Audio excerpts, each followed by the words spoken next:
there's so many options and so many things to do because the community is so driven.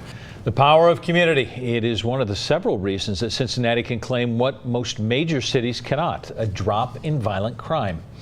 Good evening, everyone. Numbers can never tell the whole story when it comes to murder. There is too much sadness and often fear that comes along with those numbers. But Cincinnati city leaders and police brass can't help but be encouraged by numbers tonight that show a reduction in homicides last year. Local 12's Deborah Dixon tells us that's a contrast to what happened in nearly all similar-sized cities in the Midwest. The national average is about 60%. Numbers matter here at the Law and Public Safety Committee. Last year's crime numbers, violent crime, property crimes, shootings, homicides are all down from the year before, something not many major cities can say. These figures represent broken families. They represent hearts broken. Quite honestly, it's very difficult to celebrate successes when you talk about trends in homicides. Not celebrate, but compare. Cincinnati's 62 homicides from last year with other Midwest cities.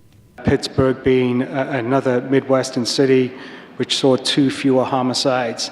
Each one of the other cities represented here was either dead even or significantly higher than they were last year.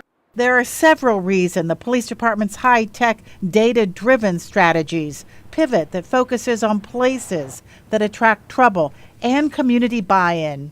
Support from council, the support from the community is vital. Without it, we simply won't make progress. We need their partnership. The community here is more driven than anywhere else that I've lived. Amy Whalen is with Westwood Uniting to Stop Violence. Here on the west side, stats show the highest number of shootings and homicides, 21 last year. But Whalen puts the numbers into perspective. Westwood is the most populated neighborhood. Per capita, violent crime is low. And on the west side, residents are determined. To see that sort of response from the community, it makes you feel like if I stay here and I put in the work, this community will get better and I'll be a part of that. We always want to exude a certain level of humility from one year to the next. 2016 was a good year. It wasn't the best year, but it was a good year. We'll see how 2017 turns out. Black says that means sticking with what works.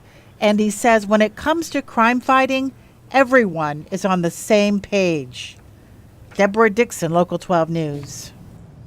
The city's neighborhood enhancement project begins in Westwood in March. It is a 90-day program that partners with the neighborhood to improve the quality of life by targeting everything from litter, weeds, and building code violations to drugs and disorder.